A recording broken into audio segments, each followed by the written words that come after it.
This is your AP Government video on who votes.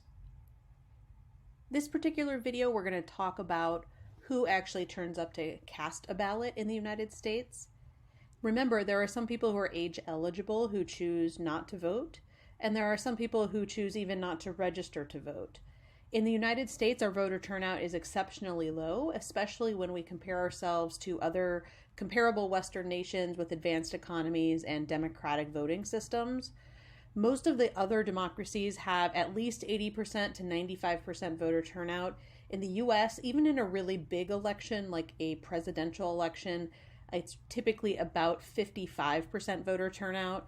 In a very popular presidential election, we might have as high as 65%. But it's still significantly lower than most other foreign countries, and there's a couple of reasons for that. The first one is some of those countries have compulsion penalties, like Australia. What this means is you are required to vote as a part of your citizenship. Everybody is mailed a mail-in ballot for every election. You are required to turn it in. If you don't, you get a ticket in the mail. It's somewhere around $20. That means that their voter turnout rates are much higher than 90% in Australia. And then they use the penalty fees that people are charged to collect ballots, to print them, to mail them out, and for the costs associated with elections. All of the other democracies around the world are multi-party systems, so that means there's more than just two viable candidates running for every single election. In fact, in a multi-party system, you have more choice of candidates, and we often hear in the United States that voters don't like either of the candidates, and therefore they don't want to vote for either. Every other democracy in the world also offers either automatic registration or same-day registration, which means that either the government itself automatically registers you when you become eligible, or they allow you to register on the day of the election and vote in one action. In the United States, each state is in charge of how to register, and they typically require that you register 30 to 60 days in advance of the election. And therefore you would have to remember to do that in time in order to be eligible. All right, so let's talk about voter turnout in the United States. This is a list of statistically who's the most likely to actually cast a vote in an election. And I've made this list in order from the strongest to the weakest. The first one is your level of education. People with more education are far more likely to believe that politics is important, that voting is important, and to actually cast ballots. In fact, level of education is the biggest predictor on whether you're going to vote in that particular election. The second strongest is income. People with higher incomes are more likely to vote than people with lower incomes. Part of this is because people with higher incomes generally work at jobs where they can vote on their lunch by taking maybe a longer lunch or come in a little bit late. If you work an hourly job or a nightly job and you can't afford to stand in line for 4 hours, maybe you're elderly or maybe you have small children and you can't wait in line, then you're far less likely to vote. The third one is age. Older people are more likely to vote than younger people. In fact, 18 to 24-year-olds are the least likely of any demographic to vote. Older people have more time on their hands, and they're also more likely to volunteer at a polling station and volunteer for things like political parties and nonprofits who try to get people to register to vote. The fourth one is race, and now we're getting into very small differences here at the lower end of this list.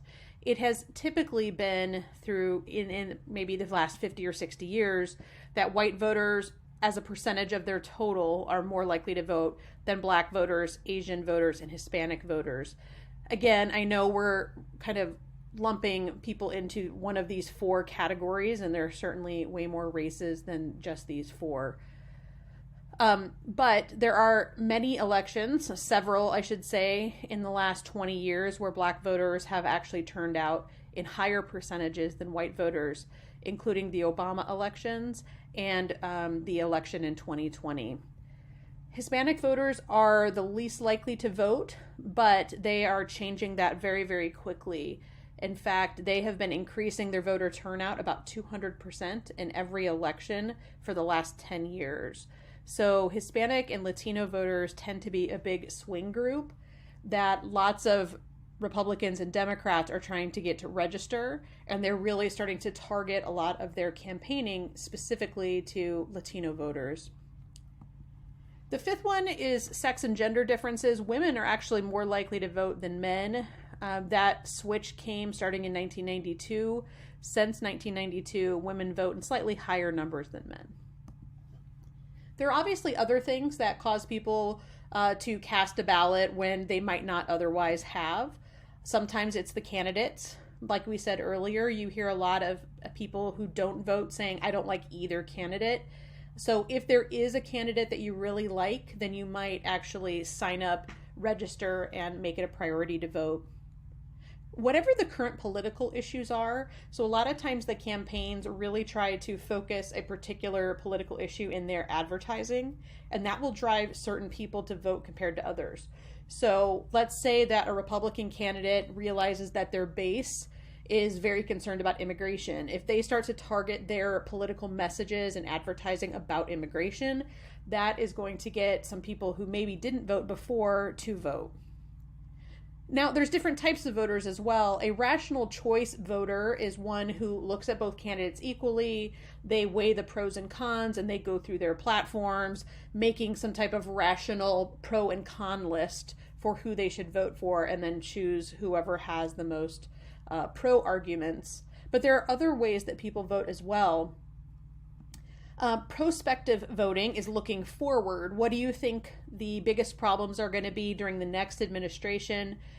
Who do you think is best qualified to solve those problems that are going to come up? Retrospective voters are people who look back. So the last 4 years, did I like or not like this particular president or this administration? Therefore, I'm going to either vote for people in that same party or not. And then, of course, there are party line voters. These are people who vote for the exact same party every time, regardless of who the candidates are or what the topics are.